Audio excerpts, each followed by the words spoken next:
Hello, everyone, and welcome to another episode of TAF Solutions Podcast. I am Joe Wallace. I'm Sean Mishi. What's going on? That's right. On today, I think we're just going to be talking about how not to fall on your face while being on a vehicle. Uh, wait, that's the next podcast. I'm sorry. Hang on. Uh, the subject matter is how not to establish a goal and definitely waste your time. Okay, you know what, Sean? I don't even know what we're talking about today. What are we talking about today? We're talking about trust. And I'm not Right. talking about Valentine's Day and you're cheating on your spouse. I'm talking Uh, about trust and credibility on digital presence. That's what we're referring to today. oh, okay, that's right. I had all mixed up, man. I'm telling you. Okay, so it's not about the kitchen. It's not about. Okay, got you. It's about feeling like everything is moving towards this wonderful thing called trust online, which is funny actually because weren't we told for the longest freaking time that you should never trust a darn thing online by all the wonderful, huge, big media folks out there? Well, now it's not only that, but it's also you should not trust things because it's all AI made. Ah, okay.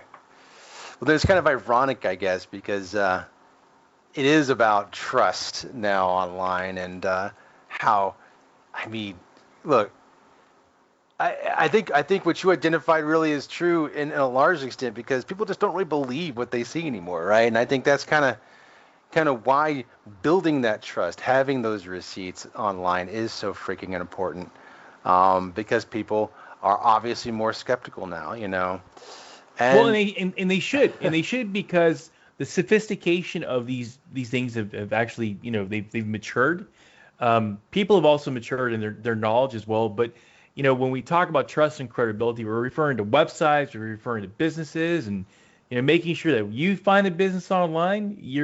How do you know if they're legit? I think that's really what we're trying to get to today, right? oh, definitely. Well, and look, I think a lot of people assume that just because they have, like, say, content, for instance, um, that that is all they need in order to build trust. And I think one of the key things that is important to remember for everybody is that if you just put something out online and that's all you have to do, just remember how much noise is on the internet right now, how much you have to supposedly pay attention to. I mean, everybody needs to remember how the old school method of this works, right? Okay, going down and driving down the street on a freeway or a highway or even just a normal road that has, like, some kind of lights on it or stop signs, doesn't matter. You're on a road. How many signs do you actually read while on the road? I always read the big one that says, "Does advertising work?" Yep, it sure did. I always read that one. Sorry. And it's like, sure, you see a few billboards every now and then, which, by the way, I look at literally zero billboards most of the time. Like, I have to, like, be going down the road, like commuting basically, like I'm doing a regular basis or something, Right. to even start considering looking at billboards. But other than that, if I don't know where I'm going officially, I ain't looking at that at all. In fact, what I am looking at is either the road itself or my GPS.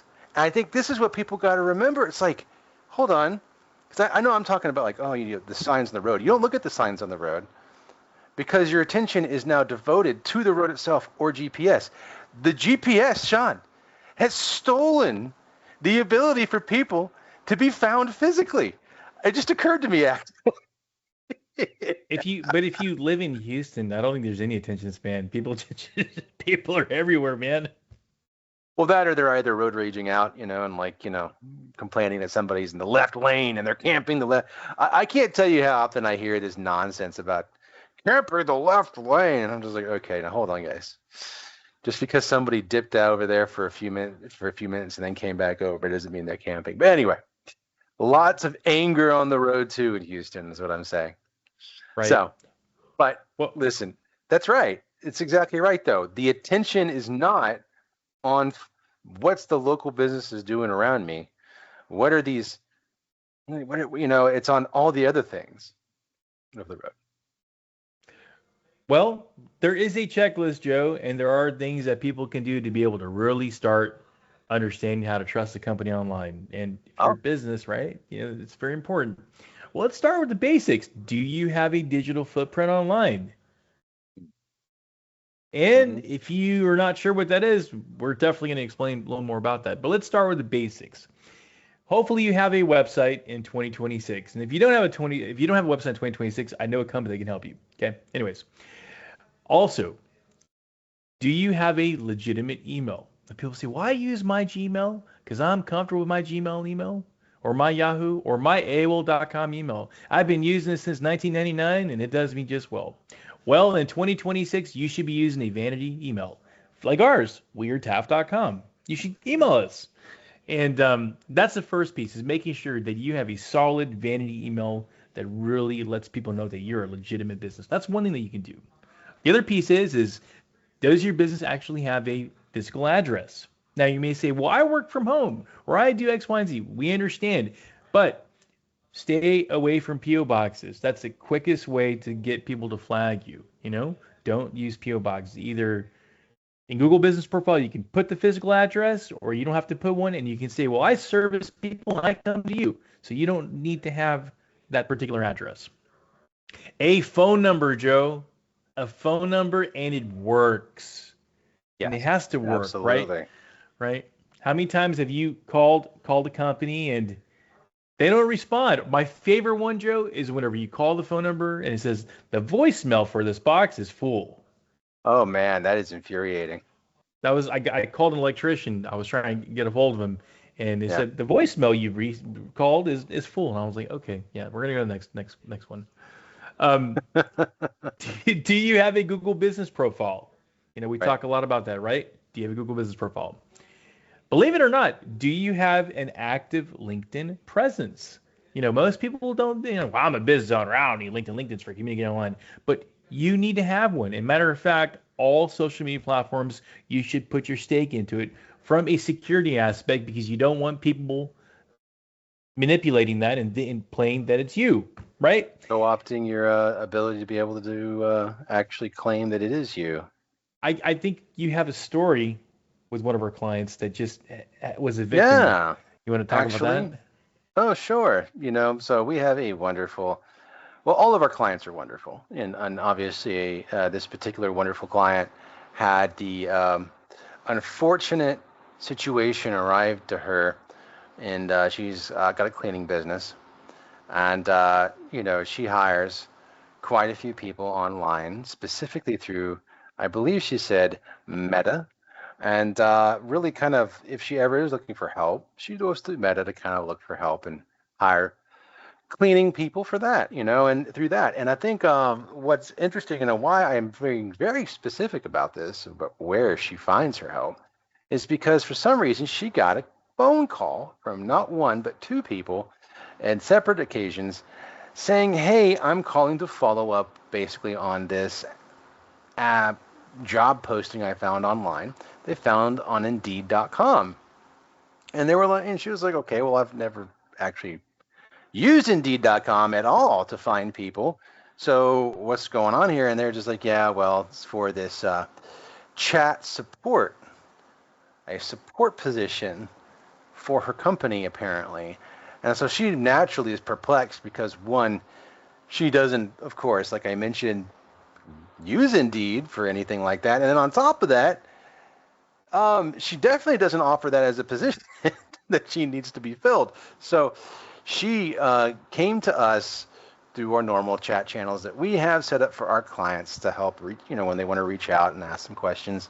And she caught me with it, and I was basically perplexed as well because, well, we're not managing those kinds of channels for her, obviously, but I found it very interesting that this sort of thing was happening to her. And so I took the opportunity to look around and find it. So long story short, and many searches later, I did in fact find that she had a profile on Indeed.com that she had never set up. Now, I say profile, I don't mean that she had a user account. She may, but it wasn't a business user account. I'm not saying that either. But she did have her business listed in on Indeed.com. And what had probably happened when I was looking for her business and I found that she also had people who had reported salaries that they had received from her in the past. Because guys, it's kind of like Glassdoor. This is what Indeed has done too as well. Like they're doing what Glassdoor does is they let people report what they've been paid so people can get an idea of what the expectation should be for that company. So guys, what that apparently did is that had made some kind of an account associated with that, right? But it wasn't claimed, right? So somebody saw that there was this unclaimed cleaning company in Houston, Texas. They grabbed it, they labeled it as California instead of Houston. And then what they did is they decided to put up a job posting that was clearly not a real job posting. It was very much scammy looking, especially the job posting details itself. And so what people had done, had applied for the position, didn't hear back or something, wanted to follow up, did a quick search for our client, and when they searched for their exact name online, of course, the first thing that comes up is the website that we made for them. And that's where they got her phone number from their website. Again, nothing to do with Indeed, right?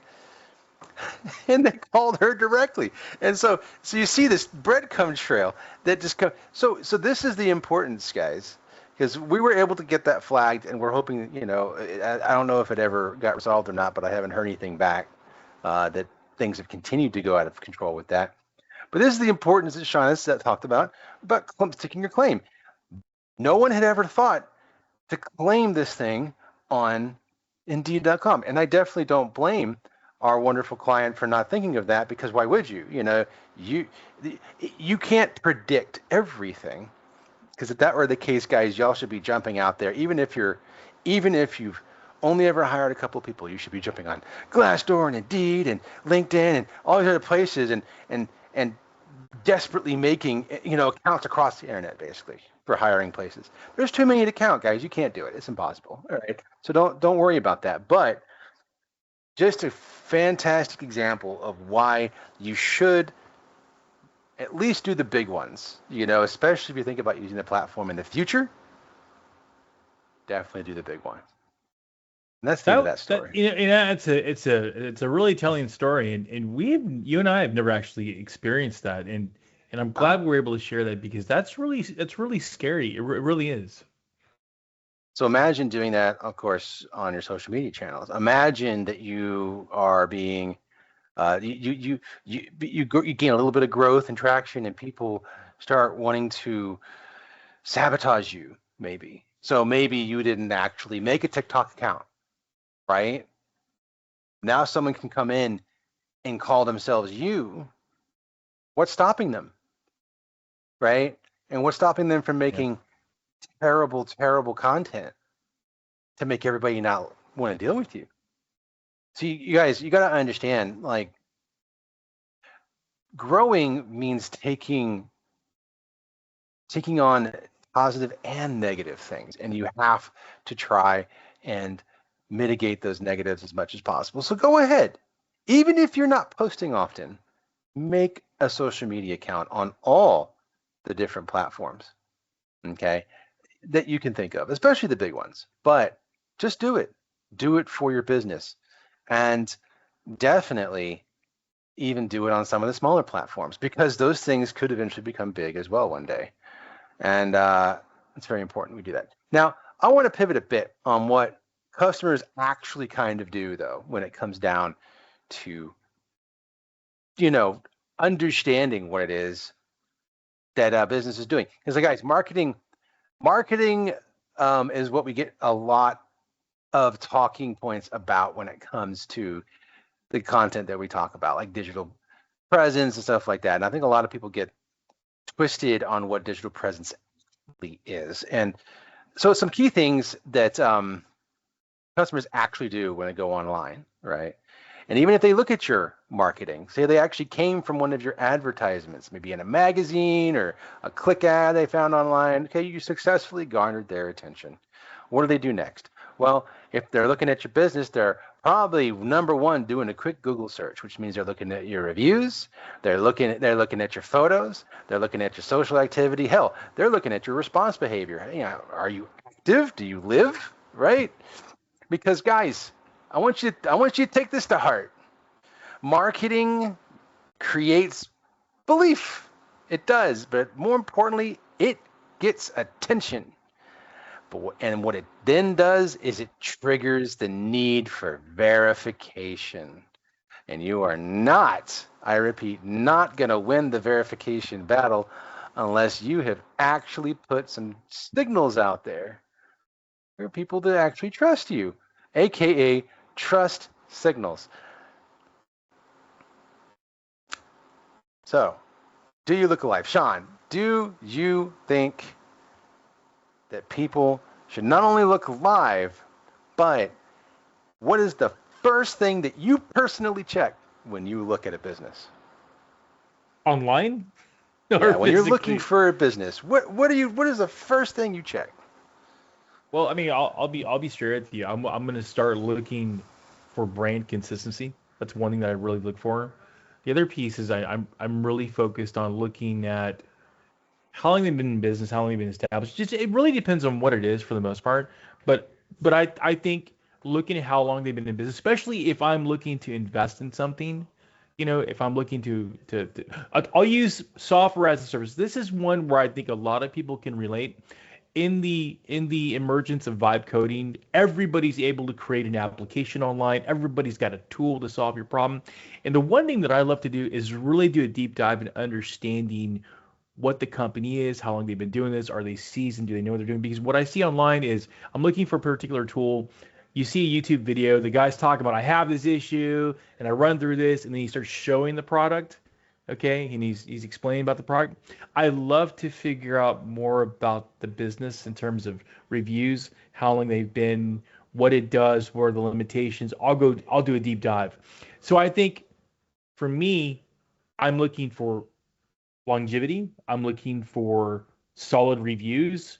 I'm looking for um, really as much artifacts online as possible, which is part of the trust, because it's not just do they have a domain, do they have an email, is it AOL.com, but also how long have they been in the game? That goes a long way, and that's part of the credibility score online too. So hope that kind of helps out as well. 100%. And I Broken think I think links, that's where we're going. broken links, and Yes. incomplete pages. I'm sorry, I had to say that, Joe. Broken links. Well, it shows a lack of upkeep, of maintenance, of care, a lack of care, actually, yeah, I would say, because that's what it Right. translates into. Oh, you just don't even care about what your website looks like. What makes you think you're gonna actually me think that you're gonna actually care about me and what I need, you know? And I think it's really important. I really do. And guys, I don't want you to lose what obviously Sean had said there. I mean, everything he mentioned has to do with looking alive. Does your business look like it's living? You know, and I think a lot other ways that you lose people's trust besides their website is obviously like no recent posts, like what you've posting, no responses to anybody or anything, especially on reviews. Guys, don't even get me started on that. How many people I just see don't even like they get a review and they're like, they don't do anything, you know. Um, and outdated info, man, that's the website thing all day long. Uh, but I think it's really important that you need to emphasize, guys, because look, if you look inactive, people assume you are. And people don't ask anymore if you're alive. They're just going to move on. Just like Sean said, it's like, you know what? Mailbox full. See ya. You know? I mean, do you? Here's my thing. If the initial communication is like that, can you imagine if you really need to get a hold of them? No, in fact, Yeah. I can imagine a lot of people like just flicking off their phone and like like Right. hanging up, right? And I just like Right. Right. But Absolutely.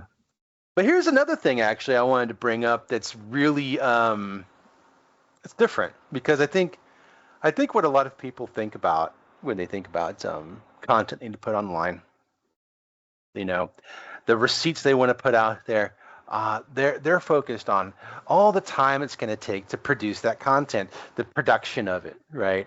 And because I think what a lot of people right now are still under the impression on is that when you put something out about your business, it needs to be polished, severely so.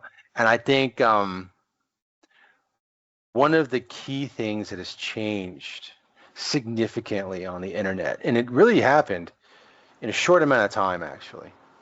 I was blown away by it, and I saw it. I actually probably was one of the first people to see it because of the background that I have in video production and graphic design and things of that nature. As soon as we were able to start generating content on artificial intelligence, as soon as we were inundated with all of the stock photos and stock templates and for video and graphic design, all the stock everything, this a switch really kind of changed on people's perception. They are less interested in what quote unquote polished content is or how polished something is because polish is starting to feel and is now being considered fake. Okay, it's fake. It's AI slop.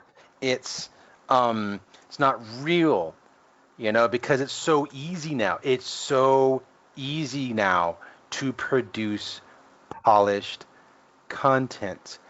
I'll give a great example. Recently made a April Fool's joke video about TAF Solutions being a kitchen now. And I'm still waiting for it. I was waiting for it to be posted, by the way.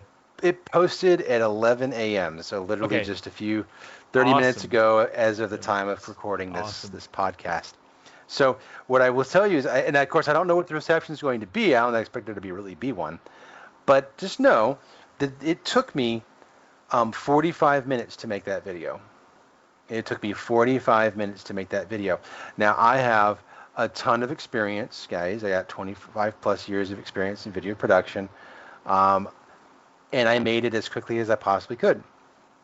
With a very minimal amount of polish. It literally is, there's no transitions in it. It's just straight cuts. There's no title elements, blah, blah, blah. I could talk about all the different things I didn't do that I'm capable of in terms of trying to get something more, quote unquote, polished. Here's the deal, though. I don't think that it would have added anything to it in the minds of people who watched it. And the reason why is purely because I have a bunch of stock video in there. It was so easy for me to download that stock video and just make a video. The only thing that's not stock, of course, is me. I'm in the video and I'm talking. And that's probably, and I made a very good point, by the way, of making sure that my face was the first thing that someone sees when they start watching that video. In the past, we would have started with an introductory shot of something, maybe like a high drone shot, or we would have started with like an establishing shot of like maybe where, my office is, maybe like something close up in my office. We would have garnered interest by showing more polish. But what I ended up doing was, nope, my face talking. Why? Because it was more important for people to see me as a real human being than the production value. That is wild that I had to think about that way. It is. And what's wild too is the fact that now more people on TikTok are getting views like that for putting up themselves talking about something, barely even like showing the receipts itself, just talking about it, versus a documentary being made on YouTube that has higher polish. Because guess what? that person talking in front of a camera with no production value is seen as real because an AI would never allow that shoddy amount of polish to pass muster. That's where we're at right now in a lot of people's minds. It's got to be real, and I think the biggest, and I'm on a rant right now. I'm gonna finish in just a second. I think the biggest thing for me and the realization in 2022, 2023 or so. I think it's 2023 actually. When I was posting up some really nice motion graphic stuff on TikTok, thinking, yeah, this is going to be great. People are going to love this because a lot of the quality bar is so low on TikTok. This is what I was thinking. Okay. And it's just like how YouTube used to be a long time ago. I'm going to swoop in. I'm going to have some amazing stuff. All right. And what ended up happening is we got like 10, 15 views, not even like a couple of likes. It was nothing. All right. And then I put up a stupid cat video, of just like some really basic stuff of real life space, just no narration, just boom, here's some things, here's a fucking cat, and it's done. And we got thousands of views. Thousands. I realized real quick then that it doesn't matter about the production value as much anymore. It's too fake. I have to share this, and I know it's April Fool's, so I wrote a post, Joe. I'm gonna read it to you. And I'm gonna do this. I'm gonna share this. This after many conversations, prayers, and late night brainstorming sessions, Joe and I have made a big decision.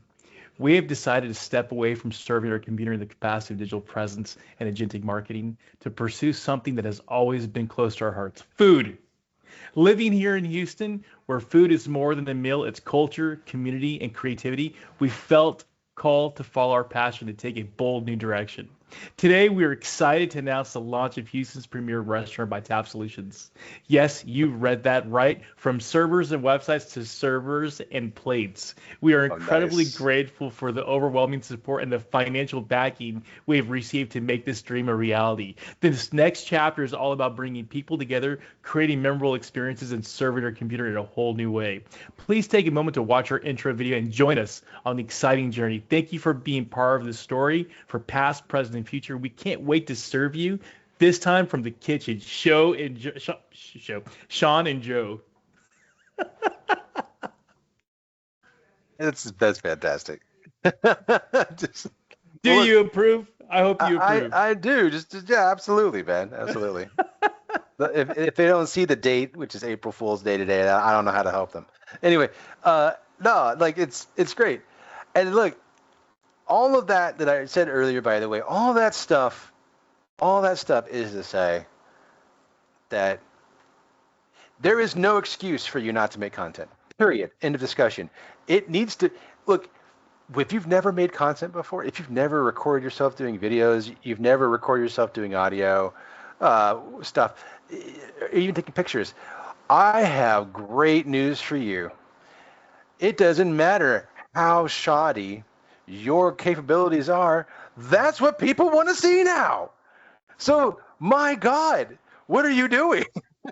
Why haven't you started immediately? You are in demand. If you start now, you can catch the wave. It's time, man.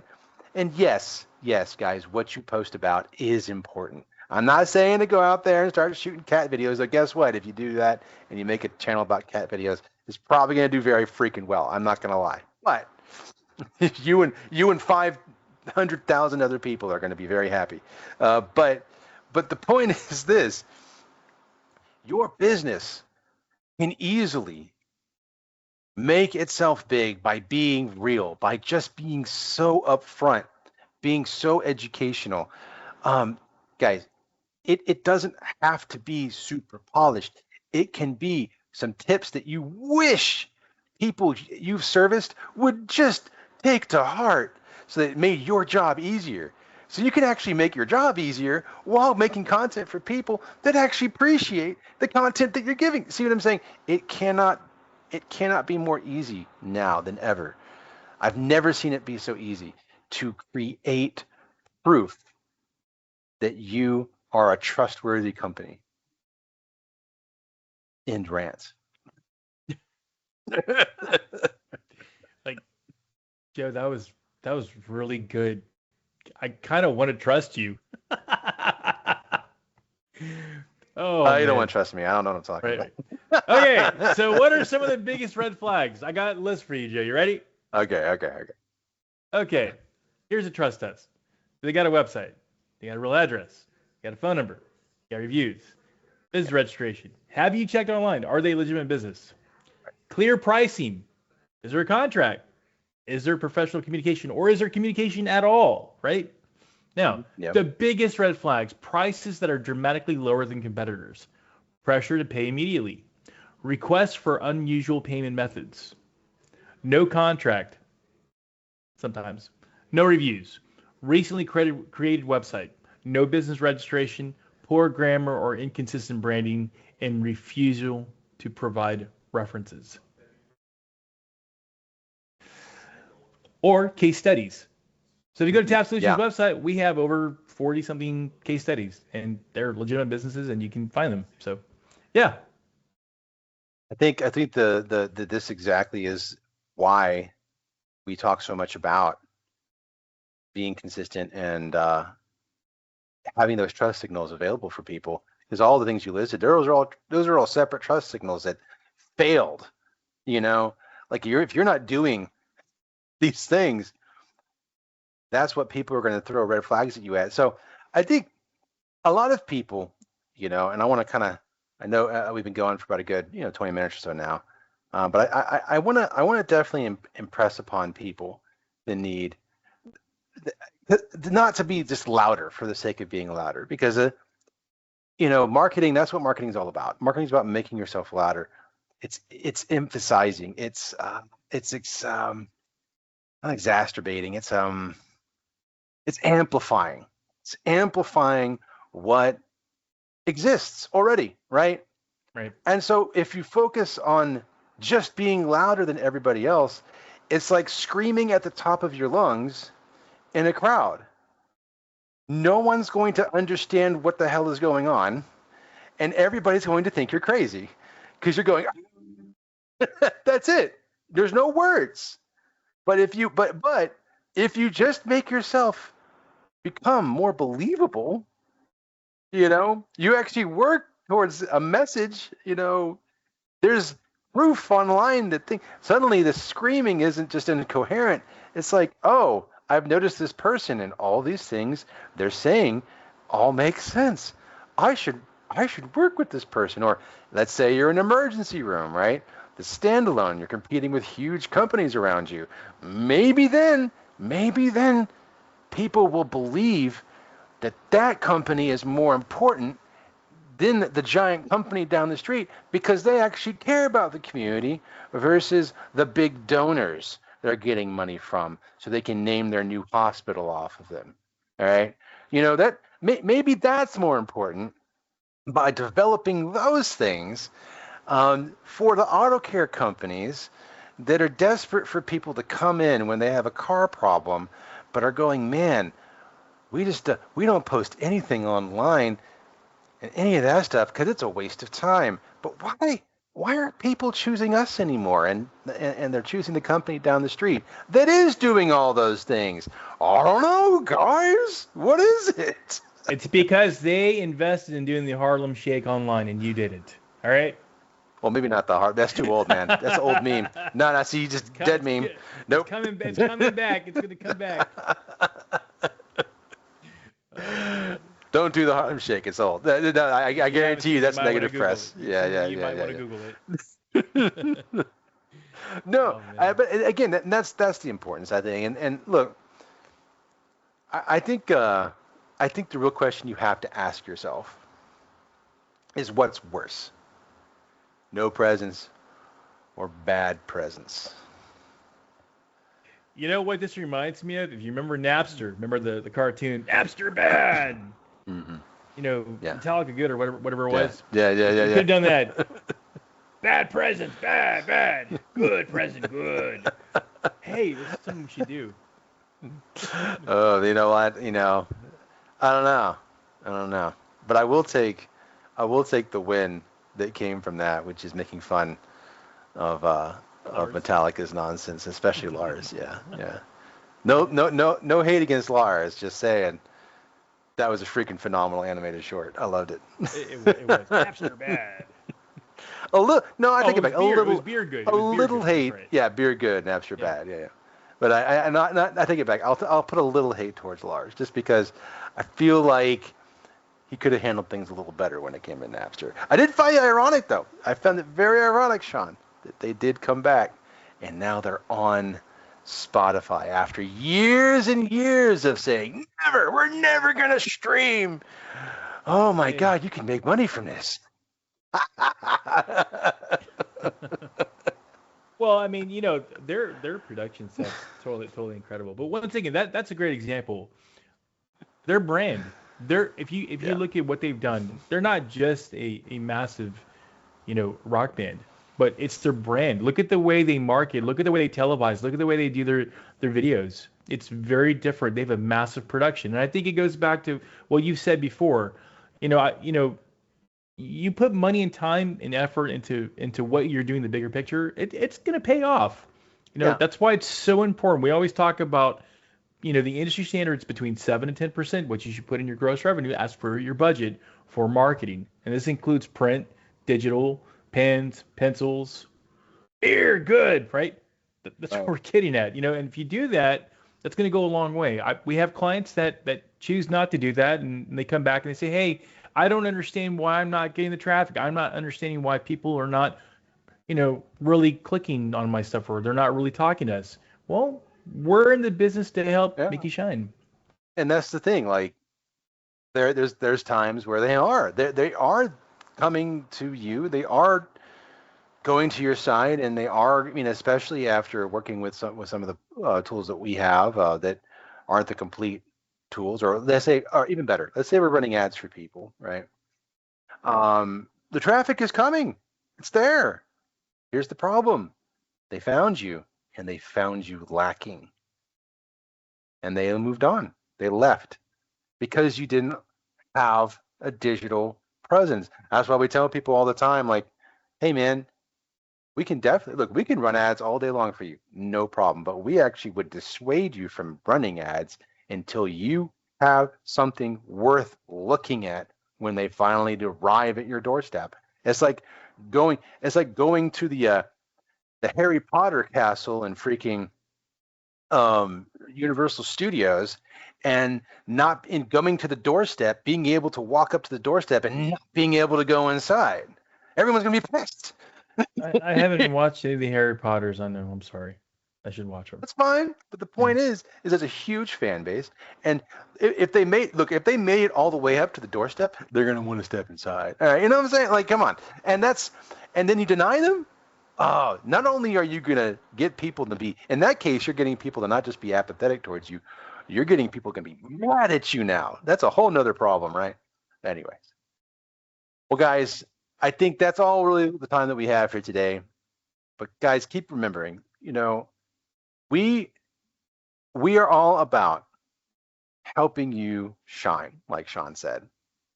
So let's focus more on being believable online, and also ask yourself, if someone looks you up right now, today, do you look trustworthy? Says, so I just want to make one other comment for those of you that need help. We are here to help you. We're located here in Houston, Texas, Sugar Land, Texas. But we serve the entire nation. So, and look, if you're in Canada, if you're somewhere else, we'll talk to you.